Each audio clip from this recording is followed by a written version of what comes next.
আসসালামু আলাইকুম। Hello everyone, সবাই কেমন আছেন?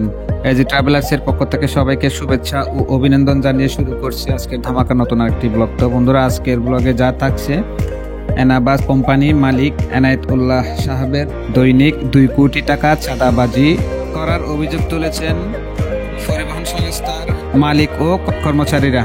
তো বন্ধুরা, কিভাবে 2 কোটি টাকা চাঁদাবাজি করে এবং এনাবাস বন্ধের, ঢাকা ময়মনসিংহ রোডে এনাবাস বন্ধের মূল কারণগুলো আপনাদের মাঝে তুলে ধরার চেষ্টা করব। তো বন্ধুরা, ভিডিওটি শুরু করা যাক। এবং ভিডিওটি শুরু করার আগে যারা এখন আমার চ্যানেলটিকে সাবস্ক্রাইব করেন, অবশ্যই চ্যানেলটিকে সাবস্ক্রাইব করে পাশে থাকার জন্য বিনীতভাবে অনুরোধ জানাচ্ছি। এবং লাইক, কমেন্ট, শেয়ার করে আমাদেরকে বেশি করে উৎসাহ দেওয়ার জন্য অনুরোধ জানাচ্ছি, কারণ আপনাদের একটি লাইক, কমেন্ট, শেয়ার আমাদের অনেক আরো নতুন নতুন ইনফরমেটিভ ভিডিও বানাতে উৎসাহী করে তোলে।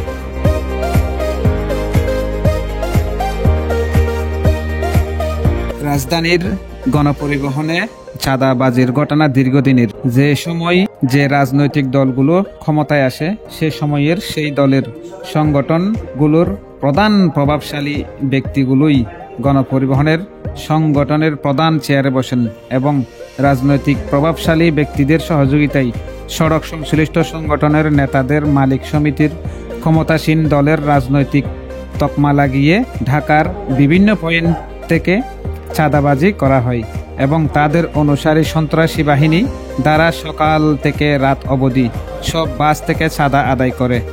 অনুসন্ধানে আরও জানা যায় যে রাজধানীর বিভিন্ন পয়েন্টের বাস চালকের প্রতিদিন 1200 থেকে 2200 টাকা পর্যন্ত চাঁদা গুনতে হয়। বিশেষ করে ফুলবাড়িয়া, গুলিস্তান, সাইদাবাদ, যাত্রাবাড়ি, মিরপুর, গাবতলী, আবদুল্লাপুর সহ শহরের বিভিন্ন পয়েন্টে চাঁদা আদায় করে। এক এক রুট থেকে 6 থেকে 7 ধাপে চাঁদার টাকা তোলা হয় বলে জানিয়েছেন বাস চালক ও শ্রমিকরা। শুধু তাই নয়, অনেক সময় ট্রাফিক পুলিশও এই টাকায় ভাগ বসান। না হলে উল্টো পাল্টা মামলার হুমকি তো থাকছেই, এবং যদি চাঁদা দিতে কেউ অপারগতা জানায় তাহলে তাহাকে মারধরেরও অভিযোগ তুলেছেন এবং বাস বন্ধের হুমকি দিয়ে থাকেন। ফলে পরিবহন চালক ও শ্রমিকরা চাঁদা দিতে বাধ্য হয়, যেহেতু সবার পারিবারিক সমস্যার সম্মুখীন হতে হয়। চাঁদাবাজির যন্ত্রণায় বাস মালিক ও শ্রমিকরা অতিষ্ঠ বলে তারা জানিয়েছেন।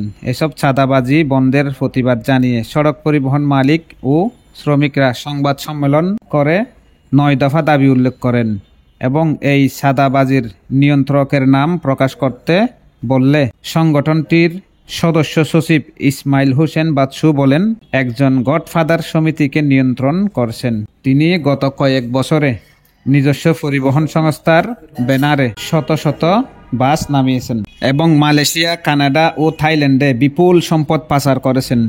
সাংবাদিকরা ওই গডফাদারের নাম জানতে চাইলে তিনি সড়ক পরিবহন সমিতির মহাসচিব এবং সাধারণ সম্পাদক খন্দকার এনায়েত উল্লাহ সাহেবের কথা বলেন। তিনি আরও বলেন, এনায়েত উল্লাহ সাহেব ঢাকা মহানগর দক্ষিণ আওয়ামী লীগের সদস্য পদে থাকায় এই সব কর্মকাণ্ডে জড়িত।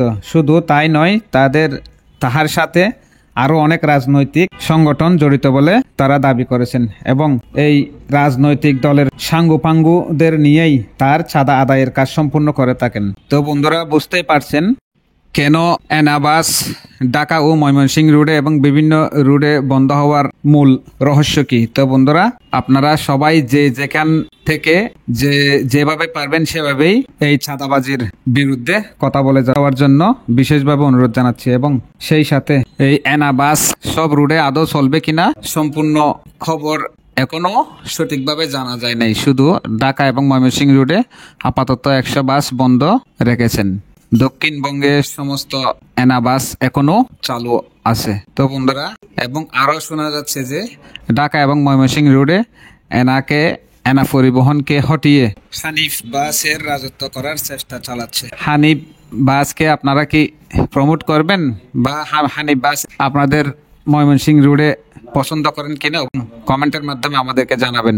এবং আরো একটি ঘটনা ঘটেছে, সেটি হচ্ছে এনা বাসগুলোকে ইউনাইটেড পরিবহন ব্যানারে নির্মিত করে ময়মনসিংহ রোডে সার্ভিস দেওয়ার চেষ্টা চালাচ্ছে। তো বন্ধুরা, এনা পরিবহন বন্ধের মূল কারণ হিসেবে আমরা যা বুঝতে পেরেছি, এর মধ্যে দুটি কারণ থাকতে পারে।